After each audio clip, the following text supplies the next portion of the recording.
السلام عليكم ورحمة الله وبركاته. إلى هدى النبي المصطفى محمد صلى الله عليه وسلم، ثم إلى أرواح أهل القبور من المسلمين والمسلمات والمؤمنين والمؤمنات، ثم إلى أرواح آبائنا وأمهاتنا وإخواننا ولمشايخنا ولمعلمينا ولحقوق علينا أجمعين. شيء لله لهم الفاتحة. أعوذ بالله من الشيطان الرجيم. بسم الله الرحمن الرحيم. الحمد لله رب العالمين الرحمن الرحيم. إياك نعبد وإياك نستعين اهدنا الصراط المستقيم صراط الذين أنعمت عليهم غير المغضوب عليهم ولا الضالين آمين. الحمد لله ثم الحمد لله. الحمد لله رب العالمين، والصلاة والسلام على سيد الأنبياء والمرسلين سيدنا ومولانا محمد وعلى آله وأصحابه أجمعين. اللهم ربنا اشرح لنا صدورنا. اللهم يا الله lapangkanlah dada kami, wa yassir lana umurana, dan permudahkanlah segala urusan kami. Wahlul 'uqdatam min lisanina yafqahu qawlana, dan bukalah simpulan lisan kami agar mereka faham kalam ucapan kami. Allahumma rabbi zidna ilma. Allahumma ya Allah, tambahilah kepada kami ini ilmu pengetahuan. Warzuqna fahma, dan kurniakan kepada kami kefahaman. Amin ya rabbal alamin. Qala Allah Ta'ala fil Qur'anil Azim. A'udzu billahi minasy syaithanir rajim. Wa minal laili fatahajjad bihi nafilatan lak, asa an yab'atha rabbuka maqaman mahmuda. Allah Subhanahu wa Ta'ala berfirman di dalam Al-Quran, dalam surah Al-Isra ayat 79, yang bermaksud wa minal laili fatahajjad bihi nafilatan lak, asa an yab'atha rabbuka maqaman mahmuda. Moga-moga Tuhan kamu, wahai Muhammad, akan membangkitkan kamu suatu maqam yang terpuji. Sidang jamaah hadirin hadirat muslimin muslimat yang dirahmati Allah Subhanahu wa Ta'ala. Pertama-tama dan selama-lamanya kita memanjatkan, merafakkan puji dan syukur pada Allah dapat kita bertemu pada malam ini, menyadap dipanggil memulakan. Saya diamanahkan untuk menyambung pengajian dalam kitab Mau'izatul Mu'minin. Mau'izah dengan maksud bimbingan al-mu'minin untuk mencapai tingkatan mu'minin. Min Ihya'il Ulumuddin, ringkasan daripada kitab Ihya' Ulumuddin, kitab Ihya' yang telah disusun oleh Al-Imam Al-Ghazali rahimahullahu ta'ala. Jadi dalam kitab ini Syekh Muhammad Jamaluddin Al-Qasimi Ad-Dimashqi menyusun kitab ini, hadirin hadirat, dengan penuh cantik dan indah, berkenaan dengan beberapa petunjuk Al-Quran dan hadis Rasul sallallahu alaihi wasallam, bersabit dengan adab-adab kita di dalam beribadah. Para jemaah rahmati Allah taala sekalian, dengan izin malam ini, oleh kerana kita saya baru je nak menyambung pengajian ini, saya memilih malam ini pada muka surat 565. Qala musannif rahimahullahu ta'ala wa nafa'ana bi'ulumihi fid darain. Kata Syekh Jamaluddin, Syekh Muhammad Jamaluddin Al-Qasimi Ad-Dimashqi rahimahullahu ta'ala, kita masuk pada bab adab kenabian. dan akhlak Rasulullah sallallahu alaihi wasallam. Berbetulan kita masih lagi berada dalam kemeriahan sambutan keputeraan junjungan besar Nabi kita Muhammad sallallahu alaihi wasallam, yang di awal tadi telah saya bacakan firman Allah dalam surah Al-Isra ayat 79. Hebat tak hebatnya Rasulullah itu, Allah berfirman, asa ayyab'atha rabbuka maqaman mahmuda, semoga kamu wahai Muhammad, Tuhan kamu akan membangkitkan kamu itu besok sebagai suatu maqam yang terpuji. Maqam terpuji inilah yang kita selalu mendoakan Rasulullah, wa ba'athu maqaman mahmudan alladhi wa'adtah itu. Jadi kita jangan lupa itu maqam Rasulullah yang dikurniakan oleh Allah Ta'ala, sehingga kan tidak ada nabi-nabi, rasul-rasul yang dapat menduduki maqam itu, sebagaimana yang telah diriwayatkan daripada beberapa hadis Rasul sallallahu alaihi wasallam. Suatu kisah yang kita maklum bagaimana di mahsyar nanti manusia mencari siapakah yang sanggup untuk minta kepada Allah, jalankanlah hukuman, jalankanlah perbicaraan. Tidak ada satu orang pun yang sanggup mengangkat muka menghadap Allah Ta'ala kerana dosa-dosa yang ada pada mereka.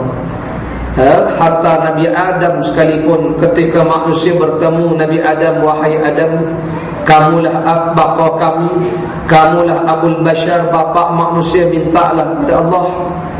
Apa jawab Nabi Adam? Nabi Adam menjawab, bagaimana saya nak minta pada Allah padahal saya juga pernah melakukan kesilapan sehingga diturunkan dari syurga ke dunia.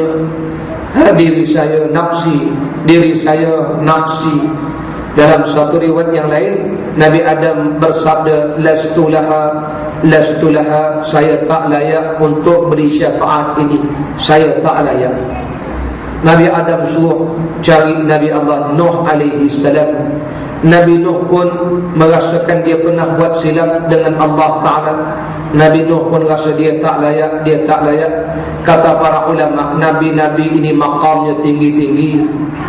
Kerana Nabi yang dicari oleh manusia itu Nabi yang bermartabat ulul azmi. Tetapi walaupun mereka martabat ulul azmi, mereka mengetahui ada satu insan yang telah dipilih oleh Allah untuk duduk maqam mahmud, maqam terpuji. Siapa dia? Kalau tidak Nabi kita Muhammad sallallahu alaihi wasallam. Ini supaya kita kenal Rasulullah ni. Sebab hari ni bila orang tak kenal Rasulullah, apa dia kata? Hari ini bila orang tak kenal Rasulullah, dia kata Muhammad tak ada pun tak apa. Muhammad tak ada tak apa dia.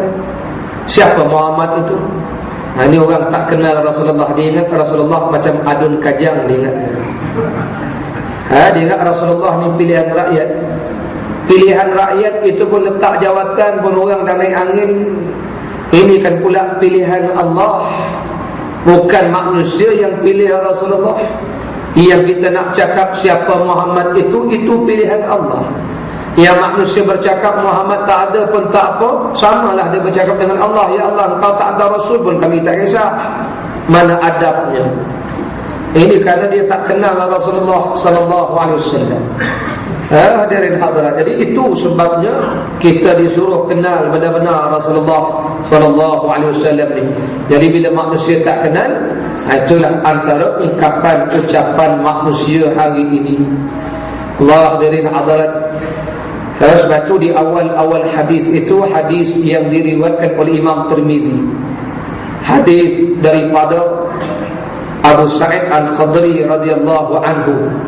Rasulullah sallallahu alaihi wasallam bersabda, ana sayyid walad Adam yaumal qiyamati wala fakhr. Sayalah ketua kepada seluruh anak cucu Adam pada hari kiamat itu. Rasulullah ketua.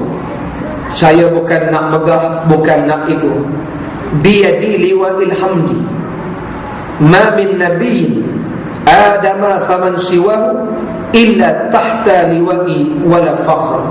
Di tangan saya inilah nanti diserahkan panji kepujian semua nabi-nabi, Adam dan lain-lain, semua duduk di bawah panji saya ini. Saya bukan nak megah sabda Nabi. Itulah Rasulullah sallallahu alaihi wasallam. Jadi biar kenal. Banyak orang tak kenal Rasulullah, batu dia rasa tak kisah, ada dengan tiada serupa, dia kata. Waliyazbillah. Dia kalau tuan-tuan tak faham, saya bawa contoh mudah begini dah. Contohnya tuan-tuan, minta maaf ibu-ibu, tuan-tuan nak kahwin lain dah. Tuan-tuan nak kahwin dua dah. Cakap dalam dah. Kendak memang ada, keberanian dia tak ada. Kalau kendak tak ada itu, kata orang kampung saya, something wrong somewhere. Kalau tak ada kendak tu, nama lelaki ni semua hendak lah. Jangan cakap jangan cakap tidak. Jadi kalau tuan-tuan nak kahwin dua, apa yang tuan-tuan perlu buat ialah ambil borang tu, tapi kena tanda tangan. Tuan-tuan jumpa ustaz-ustaz, jumpa penceramah, sama ada masuk TV, masuk radio ke, tuan-tuan pergi jumpa, tolonglah ustaz, tolonglah tanda tangan. Apa kami jawab? Nafsi. Diri saya pun tak lepas. Itu nafsi tu. Saya tak layak. Lastulah, saya tak layak. Oleh kerana tengok tuan-tuan kesian, buat muka sedih, saya kata macam ni lah bang. Abang pergi jumpa juru nikah, pendaftar nikah, qaryah abang. Tuan-tuan pergi cari dia. Tuan-tuan tahu apa jawapan juru nikah?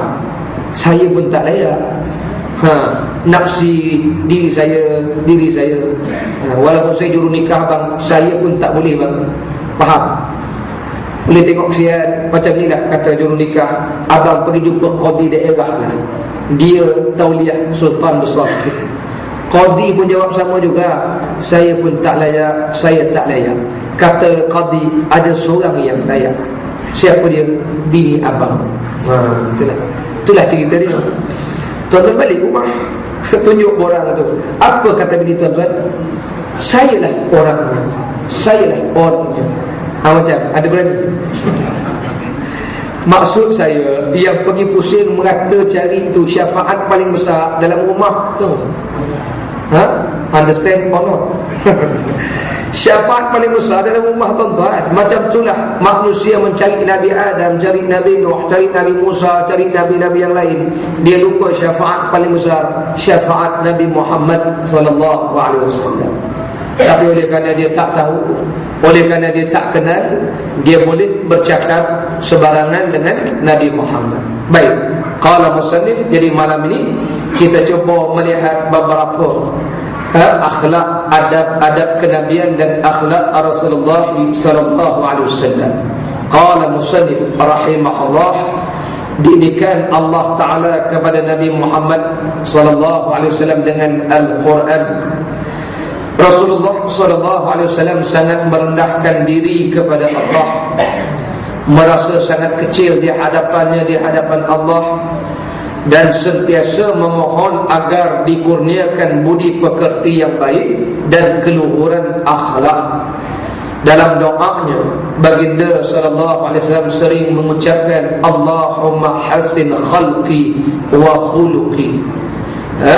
Dalam doa baginda berdoa, ya Allah, cantikkanlah tubuh badanku, khalqi wa khuluqi, dan juga cantikkanlah budi pekerti saya.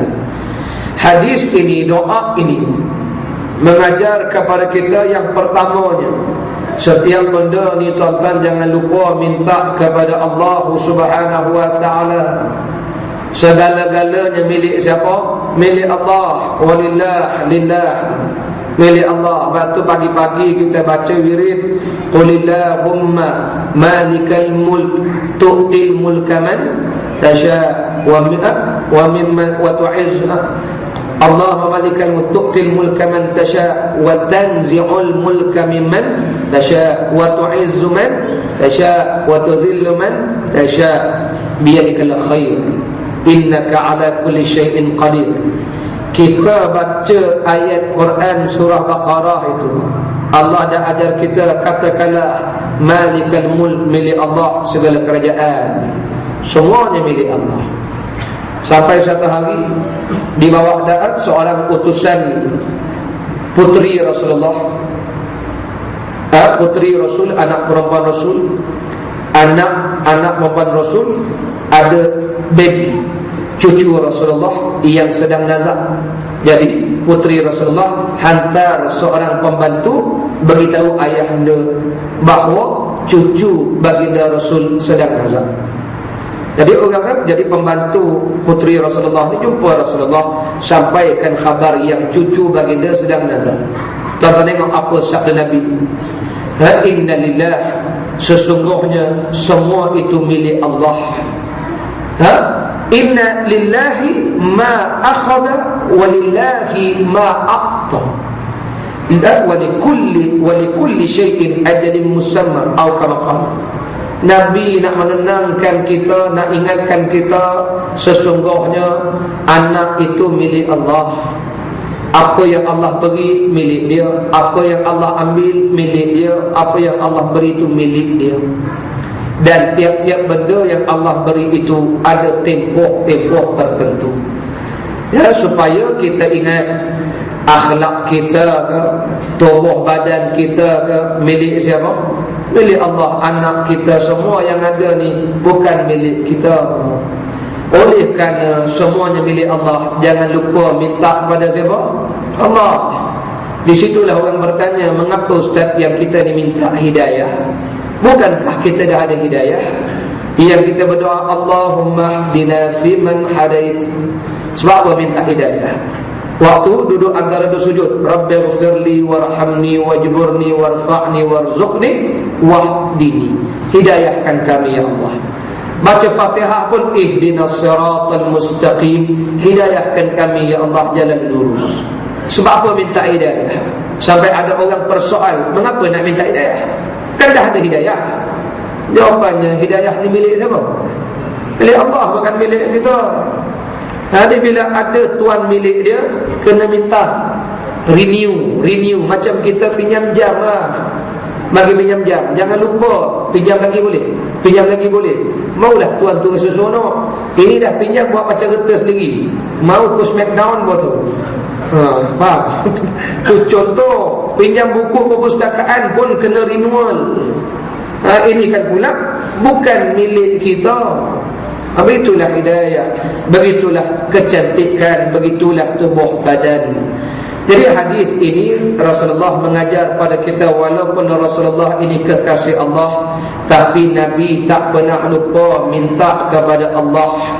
Tuhan punya milik. Karena itulah kita membaca firman Allah, Alhamdulillahi Rabbil Alamin. Pemilik sekalian alam, penguasa sekalian alam adalah Allah itu.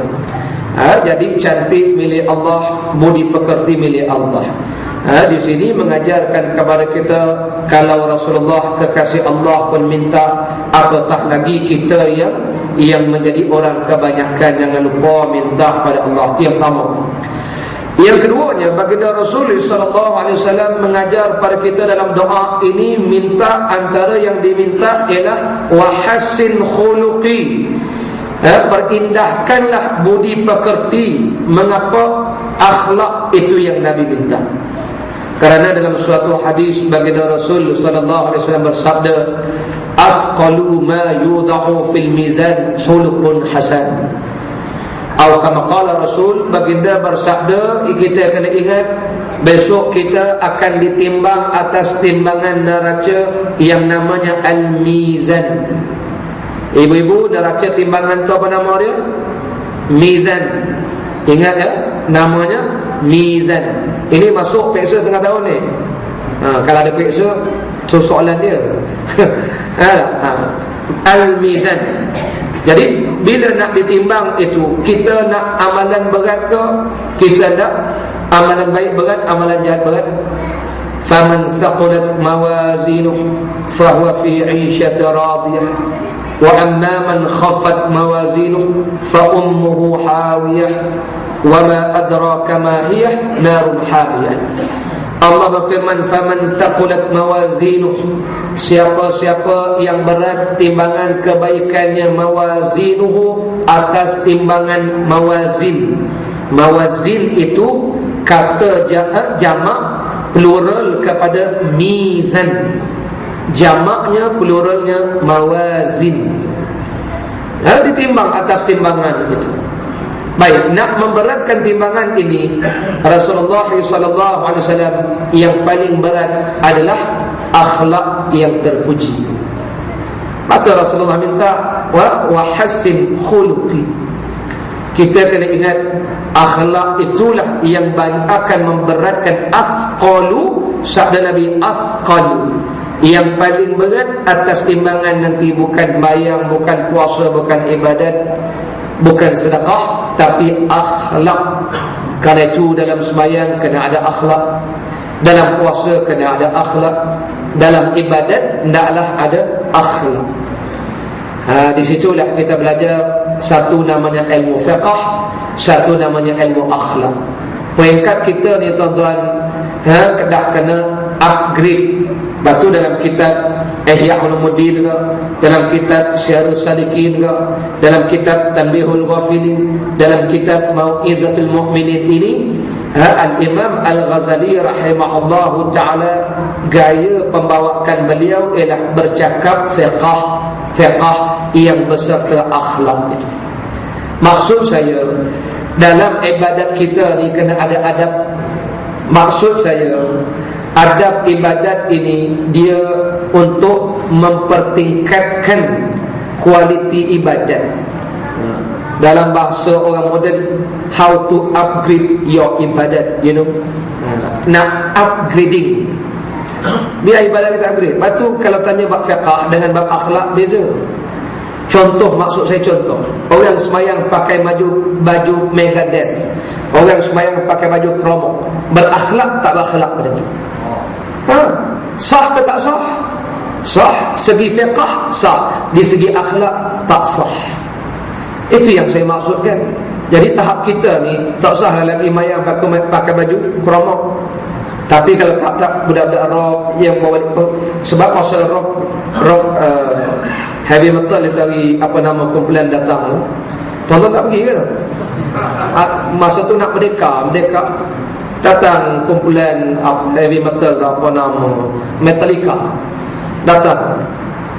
Datang, saya ingat beberapa hari sebelum merdeka, buat konsert besar-besaran di Stadium Merdeka.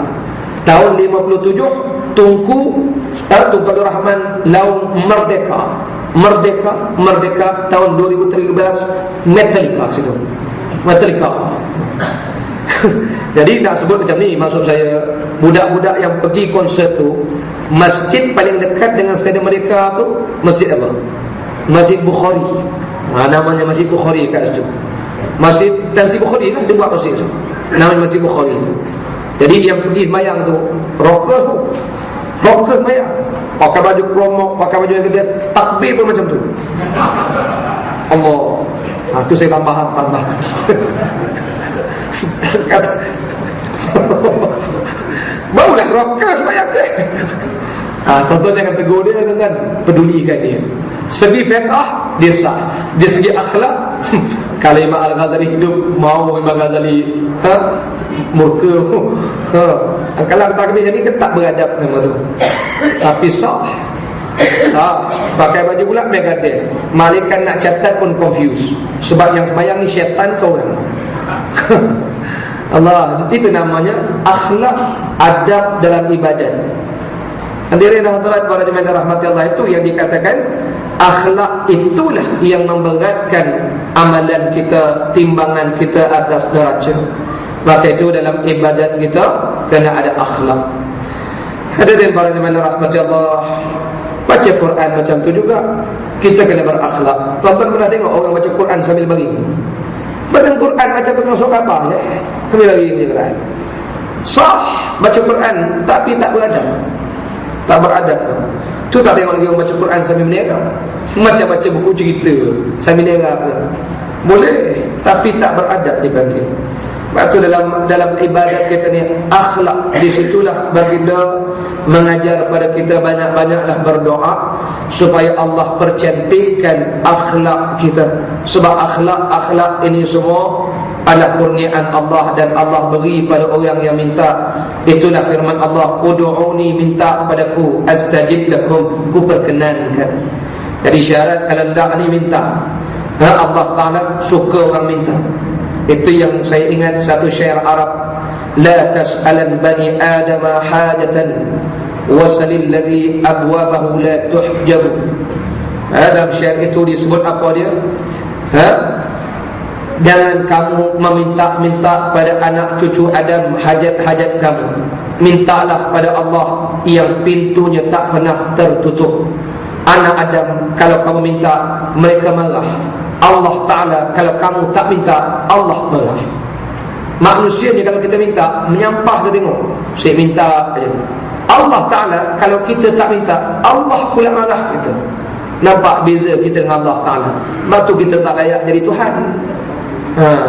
Ini nak jadi Tuhan pula, minta macam-macam tak bagi.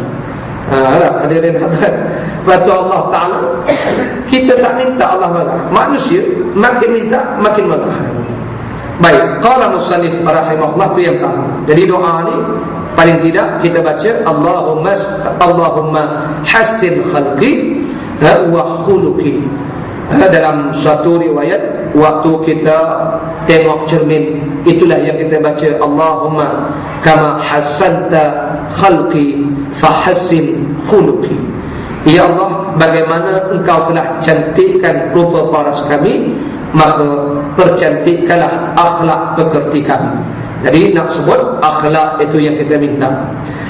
Kerap juga baginda sallallahu alaihi wasallam mengucapkan, Allahumma jannibni munkaratil akhlaq. Ya Allah, jauhkanlah diriku dari akhlak-akhlak yang buruk. Rasulullah pun juga minta supaya dijauhkan daripada akhlak yang buruk ini. Jadi inilah petunjuk-petunjuk baginda Rasul supaya kita mengambil.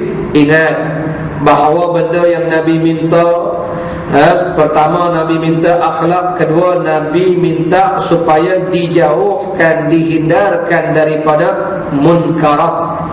Munkar ini benda-benda cela, benda-benda keji. Maka itu benda munkar ni benda yang bercanggah dengan syariat.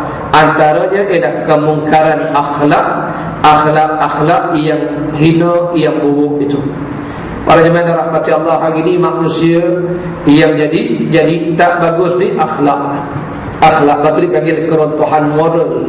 Sebenarnya dalam Islam keruntuhan akhlak itu. Malam tadi tak semena-mena saya tertidur lewat sampai ke jam 12 malam, berita akhir. Suatu laporan mengejutkan daripada kementerian apabila statistik zina, statistik anak luar nikah, statistik remaja mengandung 12 orang setiap hari. Ini dalam berita terakhir. Saya tunggu kalau keluar dalam surat khabar pagi ini. Tak keluar. Yang keluar saya bakal MB. Sudah. Itu pula. Kita ingat keluar berita-berita tu, disusup berita tu, menunjukkan benda ni benda serius. Kalau 12 orang setiap hari remaja melahirkan anak, 12 maknanya satu hari 24 jam, setiap 2 jam satu orang melahir. Allah hadirin hadirat, makna kata kalau setahun 365 hari, darab 12. Darab 12 tu. Ini statistik yang dahsyat. Ini masalah akhlak yang kritikal sebenarnya. Para jemaah yang rahmati Allah Ta'ala sekalian, kalau begitu akhlak ini kita mesti ambil berat. Maka itulah Rasulullah SAW menekankan soal akhlak. Sebab kita 3 benda yang ditekankan. Pertama akidah, yang kedua ibadah, yang ketiga akhlak. Akidah, ibadah, akhlak. Batu kalau akidah bagus, ibadah bagus, akhlak tak bagus, dipanggil tak sempurna agama. Kadang-kadang akhlak bagus pula, ibadah pula tak bagus. akidahnya tak betul. Contoh kalau pergi dekat kelab-kelab malam tu, pelayan yang melayan tu, Allah akhlaknya Masya Allah, jemput minum bang, nak minum apa? Tu yang tuan-tuan pergi. Tuan-tuan pergi? Tak pernah pergi kan? Saya ni orang beritahu. Nak sebut dia tak? Akhlak dia orang mengancam, mengalahkan di rumah tu. Tapi dalam bab ibadah, tudungnya tak pakai, tak menggoda, ada kadang-kadang tak semayang. Tapi bab akhlak bukan main-main pun. Ada satu pula jenis mayang bagus, ibadat bagus, akhlak pula dengan siap-siap serban, potong queue pula tu. Tu yang tengok tak guna punya ustaz aja. Batu saya kalau nak potong queue, saya buka piau. Ini bukan mengajar, beritahu. Bukan apa tuan-tuan. Jangan sampai orang tengok akhlak kita. Batu tadi tak potong queue, tu yang lewat sampai masuk kodengkil ni. Dah nak tengok. Kita lain semua masuk queue. Kita mikir juga ni. Tengok 1 kilometer lagi daripada traffic light dengkil kan. Hendak juga masuk kiri. Mula-mula dah buka kopiah tu. Mikir ni, pasang beli kopiah. Allah hadirin hadirat pada zaman rahmat Allah kalian. Nak sebut apa dia? Nak sebut akhlak itu. Ibadah bagus, akidah bagus, akhlak pula masalah. Pakai comel dah, tudung, tapi melayan orang, nak apa? Nak apa? Itu je. Dah habis. Orang tengok pun Allah pakai okey, rupa okey, mayang okey. Orang Islam akhlak pula tak berkenan. Tapi kalau pergi dekat tempat-tempat orang pakai Islam tu, pakai skirt, Allah bahasa lembut dia. Akidah masalah, akhlak okey pula. Ini yang kadang-kadang kita confused dah. Allah hadirin kena jadi orang Islam betul-betul tiga-tiga tu kena sempurna.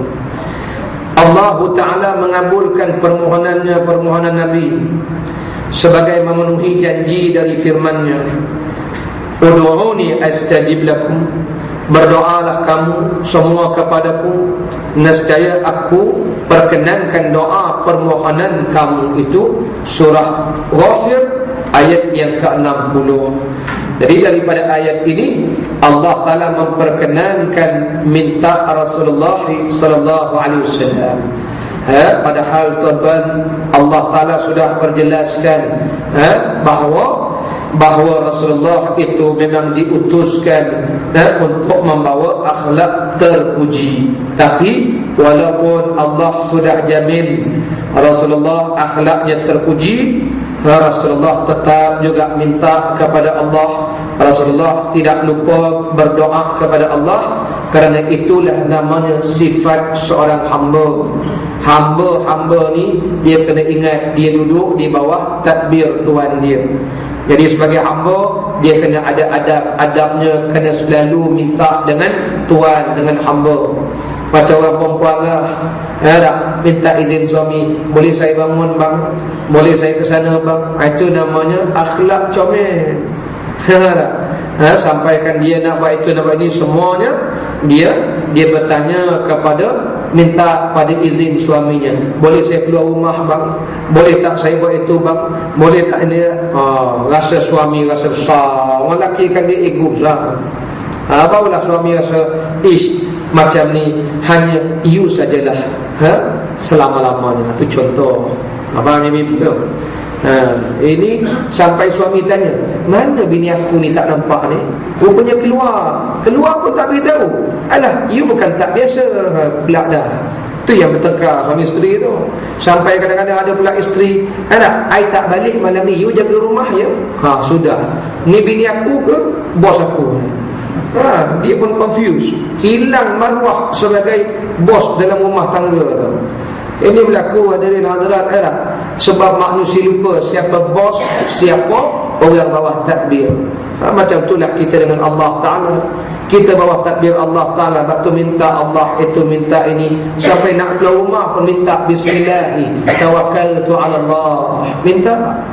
Keluar masjid pun minta, Allahumma inni a'udzubika min iblis wa junudi. Ya Allah, aku minta berlindung daripada iblis dan bala tentera. Allah maghfirli dhunubi waftah li abwaba fadlik. Minta, itu namanya hamba. Nak masuk tandas pun, ya Allah mintalah berlindung gangguan syaitan jatan, syaitan. Itu namanya baru nama hamba. Dia rasa ada tuan dia yang dia kena minta izin itu, minta ini, minta itu, minta ini. Dan Allah Ta'ala sangat berbangga orang minta-minta ni. Allah, tapi kita faham kalau minta ni Allah tak suka sila. Lagi banyak kita minta, lagi banyak kasih sayang Allah pada kita. Jadi Rasulullah SAW ajar kita minta, jangan lupa nak minta. Jadi Rasulullah pun meminta kepada Allah Ta'ala. Antara benda yang Rasulullah minta ialah supaya Allah Ta'ala perindahkan akhlak baginda, dan Allah hindarkan munkaratil akhlak, daripada kecelaan akhlak itu. Qala musannif, kata Syekh Al-Qasimi lagi, Allah Ta'ala menurunkan Al-Quran kepada baginda Rasulullah sallallahu alaihi wasallam sekaligus dengan adabnya sekali. Oleh sebab itu budi pekerti baginda sallallahu alaihi wasallam adalah Al-Quran. Sebagaimana yang ditanyakan kepada Aisyah, apakah akhlak Nabi? Lalu kata Aisyah, kana khuluquhu Al-Quran. Adalah akhlak Rasul Al-Quran. Apa makna akhlak Rasul itu Al-Quran? Apa yang diajar dalam Quran, adab-adabnya, itulah pekerti Rasul. Maka itulah hadirin hadirat, kita kalau nak tengok beberapa adab-adab dalam Quran yang diajarkan dalam Quran, banyak kitab-kitab, antaranya kitab Riyadhus Shalihin sendiri mengajarkan adab-adab yang Allah ajarkan dalam Quran. Adab nak masuk rumah, itu semua adab Quran itulah akhlak Rasul. Sampaikan Allah ajar kita adab beri salam, adab itu, adab ini menunjukkan pada kita Quran itu adalah terkandungan di dalamnya, terkandung akhlak yang mulia. Lepas tu kalau kita nak tiru akhlak Rasulullah, cuba tengok macam mana akhlak yang ditetapkan dalam Quran. Ada dalam Quran, antaranya Allah ajar kita, ya ayyuhalladzina amanu la tadkhulu buyutan ghayra buyutikum hatta tasta'nisu wa tusallimu ala ahliha. Antara banyak lagi lah yang Allah ajar. Antara Allah ajar dalam Quran, wahai orang beriman, jangan masuk rumah-rumah yang bukan rumah kamu itu, hinggalah kamu minta izin dan ucapkan salam kepada penghuni rumah. Lepas tu kita nak masuk rumah orang yang ada dipanggil penghuni, premis dia, minta izin beri salam. Ulama' duk berbahas antara sahabat minta izin dengan salam ni mana nak dudukan. Itulah akhlak Rasulullah. Jadi akhlak Rasulullah, apa yang Quran ajar tu, itulah akhlak Rasul.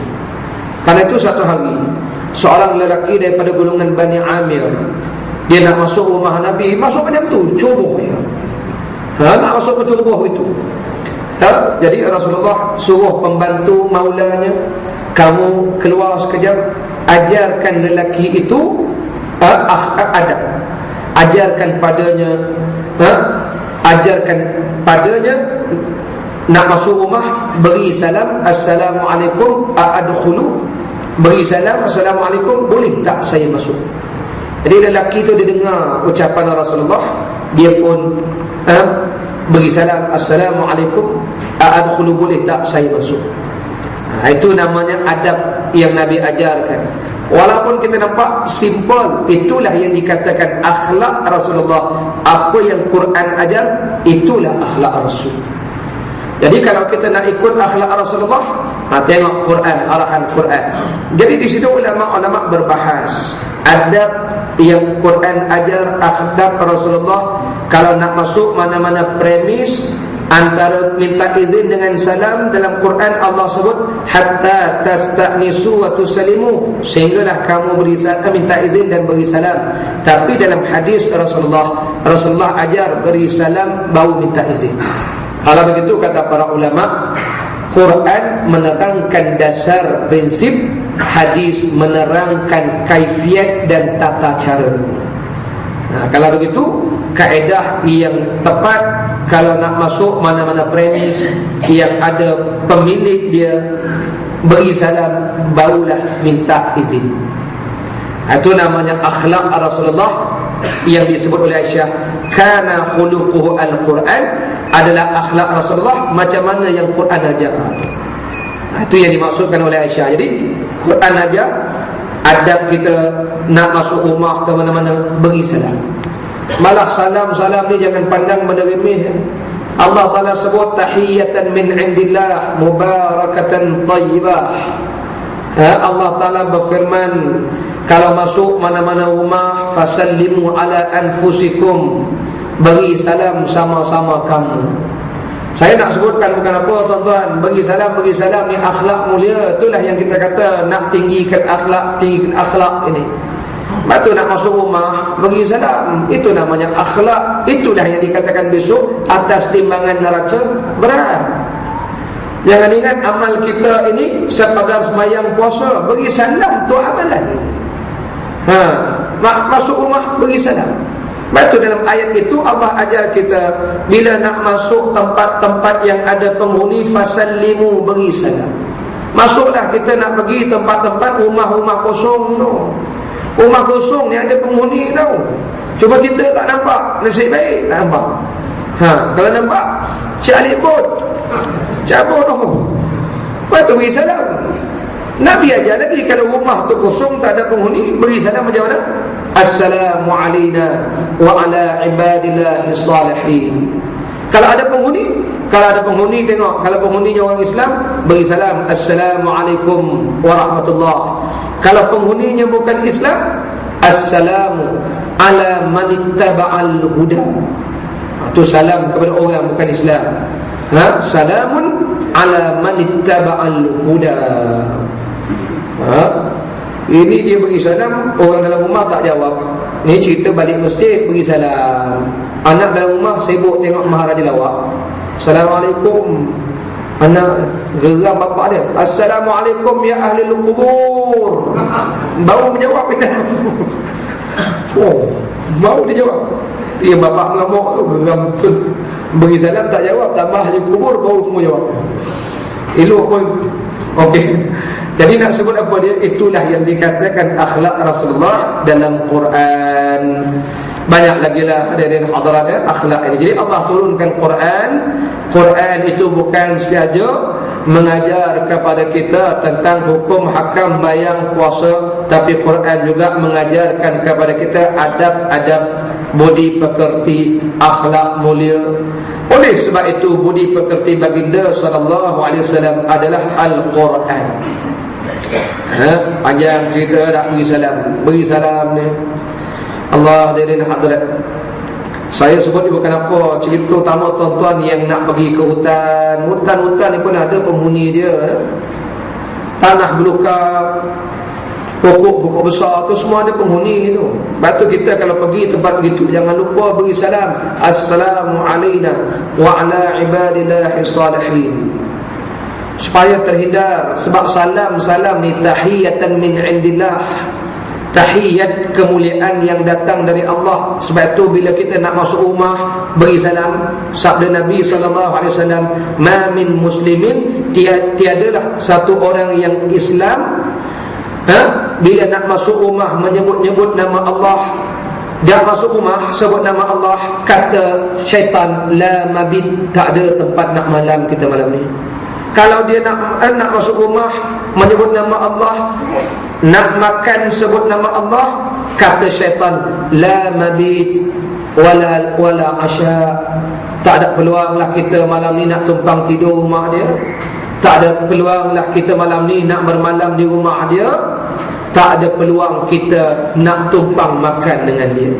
Kerana itu kita nak masuk rumah sebut nama Allah Ta'ala. Itu akhlak kita. Masuk rumah, sebab bersama-sama kita ni, follow kita ni, syaitan jin tu follow. Masuk rumah, paling tidak bismillah, paling tidak Assalamualaikum. Itu sebabnya kalau pergi tempat-tempat yang dipanggil ada penghuninya, cuma kita tak nampak, beri salam. Ini beri salam cara orang tua-tua. Tak? Macam mana salam orang tua-tua? Tok-tok tumpang lalu, anak cucu nak lalu. Macam tak biasa je tuan-tuan ni. Tuan-tuan ni orang bandar, tengok muka kampung. Pokok besar kan. Bukan tu cara salam dia. Assalamualaikum wa ala ibadillahi salihin. Boleh juga assalamualaikum, boleh. Takut ada orang jawab je kan. Bimbang tu je. Iya tuan-tuan, itu semuanya tujuan apa? Nak minta Allah lindung kita, lindung. Nabi bersabda, bila kita sebut nama Allah, syaitan merasa terlepas peluang dia nak menggoda kita. Itu rajin-rajin sebut nama Allah. Jadi salam itu tahiyatan min indillah, kemuliaan ucapan yang datang dari Allah. Salam itu. Ini nak masuk rumah, nak masuk salam satu Malaysia. Apa barang je. Itu bukan macam tu. Berilah salam. Assalamualaikum. Allah, itu nak sebut banyak bendanya Nabi ajar pada kita, yang kita Nabi cuma tidak sebut terang-terang, tapi Nabi sebut dalam hadis-hadis yang lain. Saya ingat guru kami mengajar hadis, sampaikan syekh tu bangkitkan isu. Mengapa dia kata kalau kita nak sembahyang kita qomat? Kita maklum dah sembahyang di Makkah ni qomat. Nak sembahyang seorang-seorang tu disunatkan qomat. Maksud tu kan? Allahu Akbar, Allahu Akbar, asyhadu an la ilaha illallah, asyhadu anna Muhammadar Rasulullah, hayya 'alas salati, hayya 'alal falah, qad qamatis salatu, qad qamatis salat. Allahu Akbar, Allahu Akbar, la ilaha illallah. Yang kita duk qad qamatis salat, siapa ada? Rupanya kata syekh kami, ketika kita menyebut qad qamatis salat, qad qamatis salat, itu hayya 'alas salah, hayya 'alal falah, kita jangan lupa bersama kita ada malaikat, bersama kita ada jin. Yang kita bukan saja mengajak manusia, jin pun sama. Kan itu kata guru kami lah. Tapi pendapat ni barangkali agak pelik. Kata guru kami, tak salah kalau sembahyang seorang-seorang tu kita niat jadi imam. Boleh? Just di masjid, tuan-tuan datang isyak lewat pukul 10, orang dah balik, tuan-tuan qomat, ni dah tutup, main kat belakang, gelap kan. Allahu Akbar. Tuan-tuan Allahu Akbar, niat jadi imam. Baca kuat sikit lah, waladhdallin. Orang belakang mau melompat macam ada berat. Sebab kita ni memang menekut. Allah Rabbi lah. Betul tuan-tuan. Tu kata guru kami, boleh niat imam, kerana setidak-tidaknya bersama-sama kita ada malaikat, bersama kita ada jin. Tapi pendapat tu bagi kita pelik sikit lah, pelik sikit lah. Allah hadirin hadirat para jemaah rahmat Allah. Tapi saya terima pendapat tu, betul. Betul cakap dia. Lepas tu kita bagi salam, Assalamualaikum warahmatullahi. Belah kanan. Mengapa guna kalimah kum? Kum itu lil jam'i, untuk ramai. Kenapa tak Assalamualaikum warahmatullahi? Kenapa guna kum? Pertama kata para ulama, kum itu li ta'zimi nafsah, untuk memuliakan sesuatu. Kita guna perkataan ramai, kum. Yang kedua, maka itu kita beri salam, disunatkan berniat memberi salam kepada siapa? Malaikat dan jin dan mereka yang berada di pihak kanan. Kalau berjemaah orang, kalau tak jemaah malaikat belah kanan. Assalamualaikum warahmatullahi. Niat memberi salam kepada makhluk di pihak kiri, di kalangan jin, manusia dan malaikat.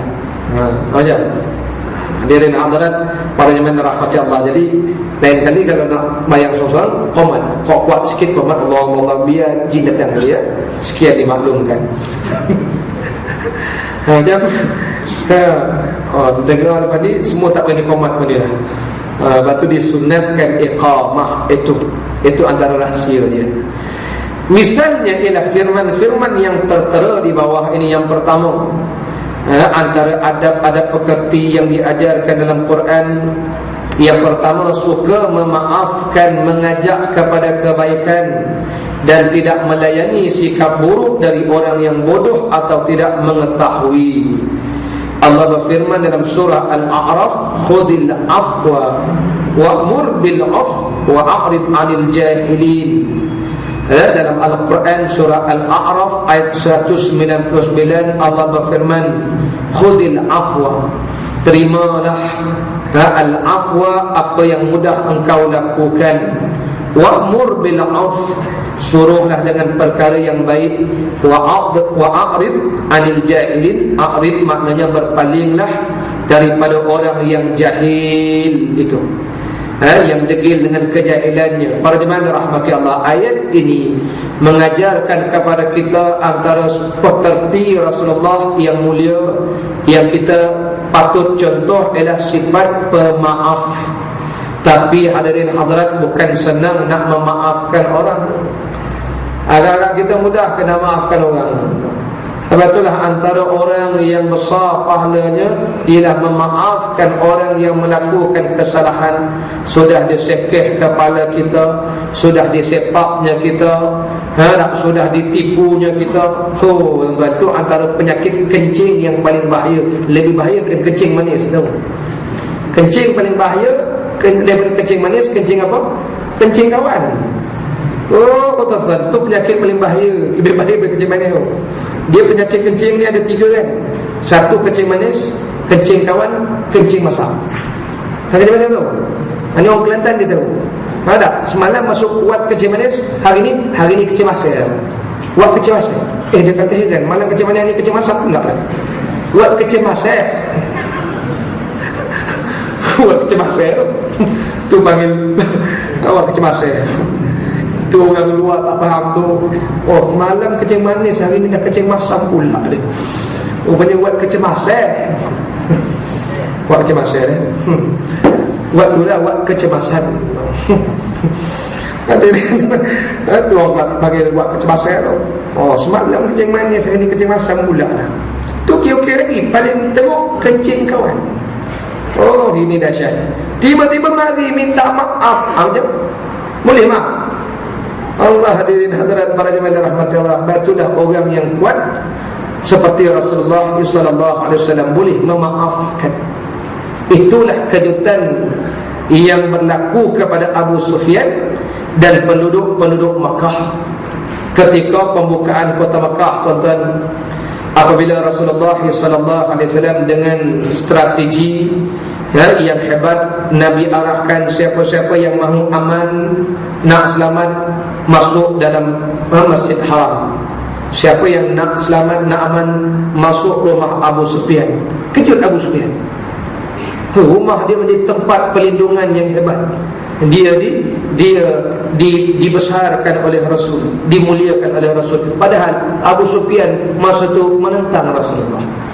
Kemudiannya bila sudah dibebaskan kota Madinah, kota Makkah itu, Abu Sufyan menjangkakan, habislah kepalaku, habislah kita ni.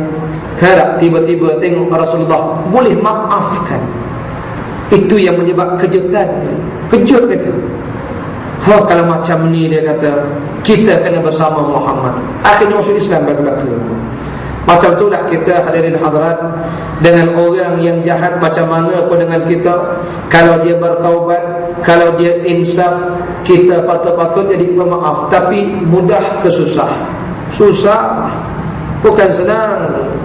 Inilah pekerti baginda Rasul sallallahu alaihi wasallam, ada sifat pemaaf. Khudhil afwa, ambil kemaafan, ambil, dipanggil perkara yang mudah engkau lakukan itu. Allah, hadirin hadirat, bukan senang, bukan senang ni. Tapi kita boleh berlatih, cuba memaafkan. Apatah lagi hari ini dalam sepak terjang politik, lebih-lebih dahsyat. Satu masa jadi musuh, kemudian jadi kawan. Satu masa yang lain pula jadi musuh balik, besok-besok jadi kawan balik. Tuan-tuan tengok hari ni pun berlaku. Dulu-dulu kita ingat dia buat briefcase 24 juta kan? Tuan-tuan macam kaos Selangor je. Ingat lagi dah macam mana ditahan di Australia, beg 24 juta, sekarang jadi kawan. Macam begitu juga satu ketika dulu, saya ingat lagi Tok Guru Menteri Besar, bekas Menteri Besar Kelantan kata, orang inilah masa jadi Menteri Kewangan menyekat bantuan-bantuan ke negeri Kelantan. Hari ini nak bertanding di Kajang belah tu. Macam siapa nak tolong tu? Kita dah juga. Tuan-tuan lah, saya tak tahu lagi. Macam Boleh kita bagi maaf pada orang begini.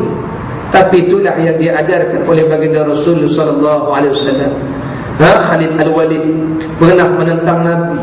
Malah Khalid Al-Walid dah antara orang yang memporak-perandakan tentera-tentera di Bukit Uhud itu. Satu ketika tuan-tuan, Khalid Al-Walid masuk Islam, Rasulullah boleh maafkan dia. Boleh. Al-Wahsy yang sampai satu tahap dialah orang yang melembing Sayyidina Hamzah bin Abdul Muttalib hingga syahid. Itu dialah orangnya. Satu hari dia masuk Islam. Boleh terima? Boleh. Kita boleh buat macam tu. Batu kita dengan orang yang rekod lama ni, back record, sekali dia bertaubat, kita kena ampunkan, maafkan. Kalau dia nak buat jahat lagi sekali, itu dia punya hal. Kita hanya menghukum secara zahir dia. Bila dia sudah minta ampun, minta maaf, hadirin hadirat, kita serah pada Allah Subhanahu wa taala. Itu sifat Rasulullah sallallahu alaihi wasallam yang amat pemaaf itu. Allah, hadirin hadirat, cantik dah.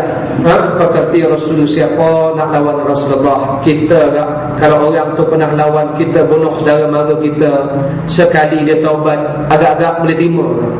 Sorry lah, kita akan kenang dia sepanjang hayat dia. Aku tak percaya engkau taubat, tak percaya. Tapi Rasulullah boleh terima. Ikrimah itu sendiri dulu pernah memerangi Rasulullah. Akhirnya Ikrimah bin Abu Jahal, anak Abu Jahal, masuk Islam. Siapa lagi? Khalid Al-Walid, Amru bin Al-As, beberapa pembesar yang memang dulu terang-terang. Termasuklah antaranya Aqra' bin Habis. Aqra' bin Habis ni kepala kabilah Samsi, yang tuan-tuan dengar hadis dia ketika Rasulullah cium cucunya. Aqra' tengok Nabi, dia kata, engkau cium cucu, engkau cium budak cik, aku ni ada 10 anak, tak pernah ku cium walau sekali. Dia rasa hebat tak cium anak. Saya ada 10 anak, kata, seorang pun saya tak cium. Orang macam ni masuk Islam, tuan-tuan bayangkan. Punya Samsing panggil pio lah, pio. Tahap dia punya Samsing tu, anak dia pun dia tak pernah cium, mak dia cium. Anak tak cium. Allah, hadirin hadirat, apa sabda Nabi? Man la yarham la yurham. Siapa tak sayang orang, orang tak sayang dia. Nampak tu? Yang pengat-pengat macam ni masuk Islam. Aqra' bin Habis ni, Allah, tuan-tuan boleh terima agak-agak ni. Kira-kira yang tahap kita ni slow lagi agak rasa. Slow, tuan-tuan. Sayyidina Umar tu sampai peringkat nak bunuh Rasulullah, kata. Masuk Islam pun Nabi boleh terima. Pemaafnya, atau sifat pemaaf yang ada pada Rasulullah sallallahu alaihi wasallam. Wa'mur bil 'urf, mengajak kepada perkara yang baik, suruh buat baik. Wa'rid 'anil jahilin, dan meninggalkan berpaling, jangan hiraukan orang bodoh-bodoh ni. Yang dikatakan orang jahil ni, tuan-tuan, orang yang tak mau ikut agama. Ini namanya orang jahil, walaupun mereka ni kadang-kadang PhD. Dalam Islam diukur seseorang bukan pada tingginya akademik dia, tetapi sejauh mana tunduk dan patuh kepada Allah. Kan itulah orang seperti Bilal bin Rabah Al-Habsyi, hamba abdi, tapi di sisi Allah dia orang mulia. Kalau ikut dipanggil sertifikat ke sijil ke, Bilal bin Rabah ni, dia adalah bekas hamba orang Habsyah yang dibawa daripada Habsyah menjadi hamba kepada dipanggil Umayyah bin Khalaf, kemudian disiksa, akhirnya masuk Islam. Bila masuk Islam dimuliakan oleh Rasulullah sallallahu alaihi wasallam, sampai Nabi beri jawatan yang terbesar, antaranya muazzin pada Bilal itu. Ada lagi jawatan terbesar Bilal pegang, padahal dia ni hamba dia satu ketika. Itu nak tunjuk pada kita, ini orang cerdik di sisi Rasulullah ni, ini orang baik, orang cerdik. Ketika turun syariat, ketika berlaku syariat azan, yang bermimpi itu seorang yang bernama Abdullah bin Zaid, dia mimpi. Tapi Nabi tak suruh Abdullah azan. Nabi kata, qum ma'a Bilal, kamu berdiri Bilal, suruh Bilal azan. Tinggi martabat Bilal. Tapi kalau ikut pencapaian dia, dia bukan anak bangsawan, beliau bukanlah dipanggil golongan-golongan yang berada di kalangan orang-orang kaya, bukan dipanggil academician, tapi di sisi Allah, oleh kerana dia orang taat, orang yang patuh pada Allah, tetap tinggi. Tapi kalau orang tu tinggi macam mana pun pencapaian dia menentang Allah Ta'ala, tetap dianggap ini orang jahil di sisi agama. Itu yang dimaksudkan wa'arid anil jahilin, orang lawan agama ni dianggap bodoh. Maka itu kita baca dalam Quran, jumpa satu ayat, sayaqulu sufaha'u minan nas ma wallahum qiblatan lati kunta 'alaiha. Sayaqulu sufaha, berkatalah oleh golongan-golongan sufaha, puak-puak bodoh itu. Allah guna kalimah ini orang bodoh. Siapa dia? Orang yang berkata ma wallahum, apa hal yang mereka ni duk paling kiblat. Ceritanya dulu kiblat Baitul Maqdis, kemudian paling menghadap Baitullahil Haram, Kaabah. Lalu ada orang tak puas hati, apa hal paling kiblat? Ini orang yang namanya menentang hukum Tuhan. Sebab itu orang-orang yang beriman sami'na wa ata'na. Oleh kerana kiblat ini hak Allah, betul Allah berfirman walillahil masyriq wal maghrib. Yang kamu duk susah-susah hati paling kiblat ni, yang kamu duk kata apa hal paling kiblat ini, kamu tahu tak? Lillah, milik Allah, timur barat ni semua ni Allah yang punya. Maknanya ikut suka hati Allah. Allah jawab lillahil masyriq wal maghrib. Yang dia sibuk-sibuk apa hal? Dia punya ke? Allah yang punya timur barat ni. Di situ kata para ulama, tengok orang yang menentang Allah ni dipanggil orang bodoh, orang jahil dipanggil. Sebab itu kita hari ni jangan lawan Tuhan. Rasa pandai sangat nak lawan Tuhan, apa yang kita dapat? Tak dapat apa-apa lah. Batu kita kena berpaling daripada golongan-golongan jahil ini. Ini antara akhlak yang diajarkan oleh Quran kepada baginda Rasul sallallahu alaihi wasallam. Kalau begitu, hadirin para jemaah rahmati Allah, maka apa yang kita simpulkan malam ini, inilah antara beberapa petunjuk Al-Quran, pentingnya akhlak ini dalam kehidupan kita, dan akhlak ini telah dilaksanakan, telah diamalkan oleh baginda Rasul sallallahu alaihi wasallam. Jadi kalau kita nak faham apa yang dimaksudkan Aisyah ketika ditanya bagaimana akhlak Rasul, kata Aisyah, akhlak Rasul itu apa yang ada dalam Quran, itulah akhlak Rasulullah. Jadi nanti pengarang kitab ini akan bawa beberapa ayat-ayat Quran tentang akhlak. Jadi di situ kita lihat akhlak inilah yang telah diamalkan oleh baginda Rasul sallallahu alaihi wasallam, dan kita ini baca supaya kalau boleh kita ikut kode. Antaranya tadi kita dah baca sifat pemaaf, mengajak kepada kebaikan, dan juga dipanggil tidak melayan, sikap buruk daripada orang yang jahil-jahil ni, tak salayan je lah, buang karen dia dipanggil. Bapak penat kita je melayan orang macam ni. Baik tu dia nak cakap lah tuan-tuan, kita tetap dengan benda yang baik. Umpamanya bila kita bercakap tentang hukum hakam Allah, kan ada orang tak setuju, cakap macam-macam. Saya ingat kawan saya satu hari berhadapan dengan golongan ni, golongan dia khutbah Jumaat. Jadi cerita tentang hukum hakam Allah Ta'ala. Jadi turun-turun tu ada satu orang yang agak intelek lah. Dia kata, Ustaz saya nak tanya sikit. Ustaz nak cepat kawan saya. Dia kata, kasih tanya mafhumnya beginilah. Saya nak minta maaf Ustaz lah. Ustaz ingat nak buat hukum Tuhan ni mudah ke? Sikit belanja ke? Kawan saya dengar menyinga lah. Kawan saya menjawab, apa tuan ingat nak buat hukum manusia ni mudah ke? Sikit belanja ke? Sama juga belanja banyak Syekh. Yang dia persoal nak buat hukum Tuhan ni bukan mudah. Ustaz ingat nak buat hukum Tuhan ni kena hantar kursus, kena pergi apa? Ingat orang belajar hukum sivil hari ni tak belajar masuk universiti ke? Berapa banyak fakulti dibuka? Lebih teruk, lebih banyak belanja. Nak kena buka Mahkamah Agung, Mahkamah Tinggi, Mahkamah Seksyen, lagi banyak. Berapa banyak belanja lagi nak khususkan peguam-peguam, nak khususkan hakim-hakim. Makna kata nak buat hukum Tuhan, kita berkira belanja. Yang kita hari ni laksana hukuman putih tu, ingat belanja sikit, sama-sama dia balik. Inilah namanya kadang-kadang bercakap dengan orang dia jahil ni pun susah juga. Dia kadang-kadang naik angin juga sebab kita mempertikaikan belanja banyak nak buat hukum Tuhan. Kita tak nak pertikai belanja banyak, kita melawan hukum Tuhan. Banyak belanja hari ni, nak buat undang-undang sivil, ingat sikit belanja. Nak bayar gaji hakim-hakim tu berapa banyak? lebih banyak lagi. Batu mahkamah syariah ada satu, mahkamah tinggi, mahkamah agung, berapa banyak mahkamah yang bukan di bawah syariah? 2-3 mahkamah bukan bawah syariah. Kalau begitu tuan-tuan ada, kita persoalkan benda yang baik-baik, tapi kita tak pernah persoal benda yang tak baik itu.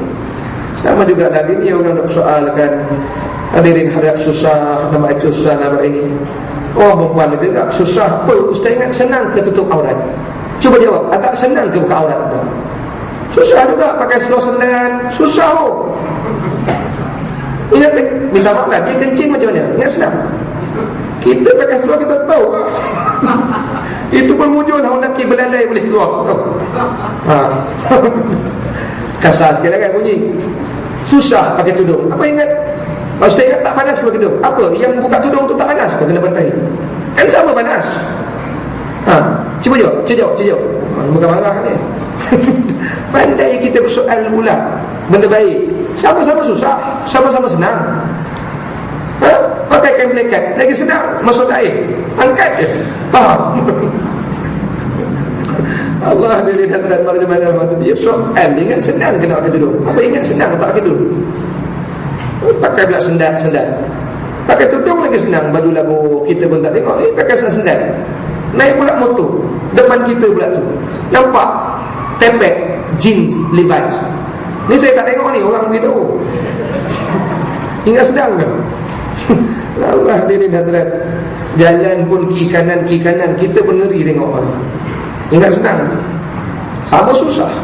Sama juga ni. Ustaz ingat senang nak bangun tahajud. Apa orang nak mencuri tu ingat senang? Dia nak mencuri tu pukul 12 dah standby, pukul 3 baru boleh masuk. 3 jam Syekh mulai. Sama juga kita bangun pukul 3. Ingat senang kamu lain.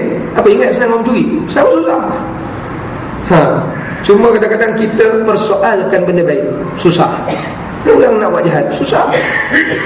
Allah tuan-tuan, kita tidur pagi pukul 4, dia pukul 4 dia tidur. Tengok line clear, tak clear.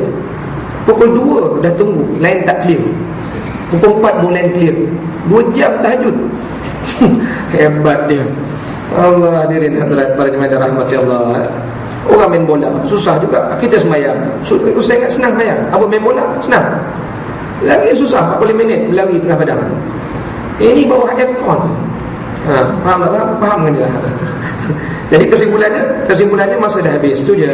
Hadirin hadirat para jemaah rahmati Allah, insya-Allah nanti kita masuk melaksanakan keadilan, berbuat baik, memberi bantuan, bersikap sabar, memberi kemaafan dan sebagainya. Dan sebelum saya menangguhkan pengajian kita pada hari ini, hadirin hadirat, bersama saya ni ada sebuah buku namanya Sirah Muhammad Rasulullah sallallahu alaihi wasallam, yang kita panggil sebagai biografi biodata Nabi kita sallallahu alaihi wasallam. Di sini dihimpunkan maklumat-maklumat tentang Rasulullah yang disusun oleh Dr. Wan Hasan. Buku ini tuan-tuan dipanggil smart book lah, kita panggil buku cerdik, kerana dalam buku ini terkandung berbagai-bagai maklumat Rasulullah sallallahu alaihi wasallam yang dapat kita kongsikan, termasuklah ibu susuan Nabi, adik-beradik susuan Nabi, sifat-sifat pribadi Nabi yang diambil daripada hadis-hadis Rasul ini diringkaskan, dan kemudiannya tentang mas kawin perkahwinan Nabi dengan Khadijah, sebab keistimewaan Khadijah, bagaimana mas kawin Nabi dengan Aisyah, dengan Hafsah, sebab apa kawin Aisyah, kawin Hafsah, sebagai menambah tanda cinta kita kepada Rasulullah sallallahu alaihi wasallam. Dan beliau buat macam ni diagram supaya dapat kita lihat dengan mudah bilakah tempoh masa hidup cucu, isteri, anak Nabi bersama Nabi. Rupanya dia buat begini supaya kita lihat anak Rasulullah ni, kalau tengok dalam carta ni, tidak semua berkesempatan berada bersama Nabi sehingga akhir hayat, kecuali seorang saja. Yang lain semuanya meninggal sebelum wafat Rasulullah, kecuali seorang Fatimah Az-Zahra saja. Jadi dibuat carta begini supaya kita mudah diagram ni, supaya mudah baca.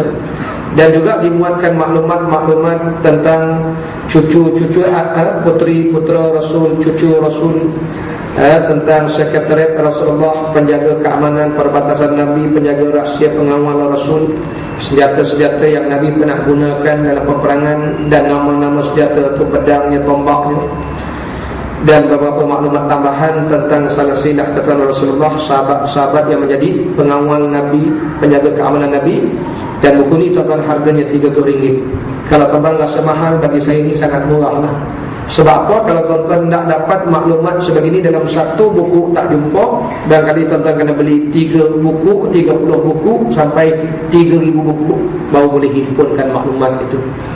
Satu. Yang keduanya, buku ini tidak ada di pasaran terbuka. Jadi sahabat saya Haji Hussein di luar, beliau mengusahakan bersama dengan Dr. Wan Hasan ini dibuat secara terhad untuk pasaran kita.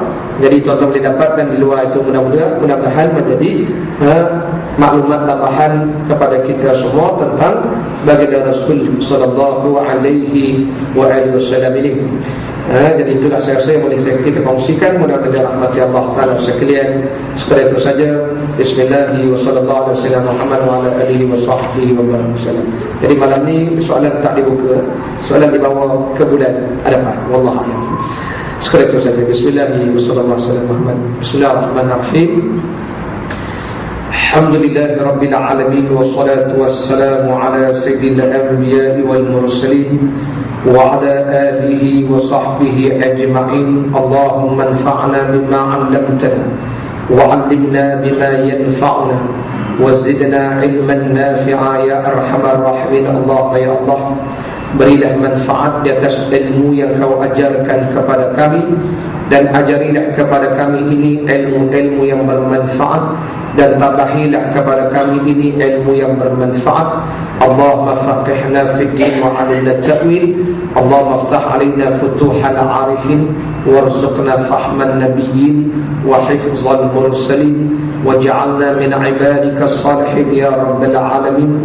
Wa sallallahu ala sayyidina Muhammad wa ala alihi wa sahbihi wa baraka wa sallam. Walhamdulillahi rabbil alamin. Fataqabbalallahu minna wa minkum. Subhanakallahumma bihamdika asyhadu an la ilaha illa anta astaghfiruka wa